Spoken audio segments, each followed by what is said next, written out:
తెలంగాణ మాజీ ముఖ్యమంత్రి యనుమల రేవంత్ సారు రైతు భరోసా పథకము రెండో విడత పైకమును కూడా విడుదల చేసిండట.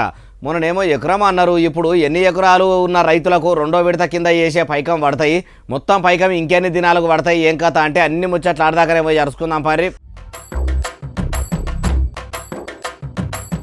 చూసినరా, వ్యవసాయ మంత్రి తుమ్మల నాగేశ్వరరావు సారు కంప్యూటర్ను తీసుకుపోయి చూపియగానే ముఖ్యమంత్రి సారు ముసిముసిగా నవ్వుకుంటా కట్టుకొత్తి రెండో విడత రైతు భరోసా పైకం విడుదల చేసిండట. ఇట్లా రెండో విడత రైతు భరోసా పథకం బాపత పైకం విడుదల చేస్తే అటు కారు పార్టీ పెబ్బకం మాజీ సీఎం కేసీఆర్ సార్ కూడా ఇట్లా అనుకొచ్చిండు. ఇప్పుడు జగిత్యాల కేసీఆర్ సభ అంటే మళ్ళీ ఇలా పైసలు విడుదలన్నట్టు, రైతు బంధు రావాలంటే మళ్ళీ సభ పెట్టనయింది, మూడో కిస్తీ రావాలంటే మళ్ళీ కేసీఆర్ సభ పెట్టాలి. ఈయనరా చేయి సర్కారు మూడో కిస్తీ కింద రైతుల ఖాతాల పైకం వెయ్యాలంటే కారు పార్టీ బహిరంగ సభ పెట్టాలనా అని అనవట్టే. అయ్యా ముఖ్యమంత్రి యనుమల రేవంత్ సారు, కొద్దికు పంటలు చేతికొచ్చేయాల మీరు రైతు భరోసా పైకం ఇవ్వబడి తిరిగి అవి కూడా ఒక పారే వేయకుండా ఒకటో విడత రెండో విడత మూడో విడత అనుకుంటా ఎన్ని దినాలు వేస్తారు.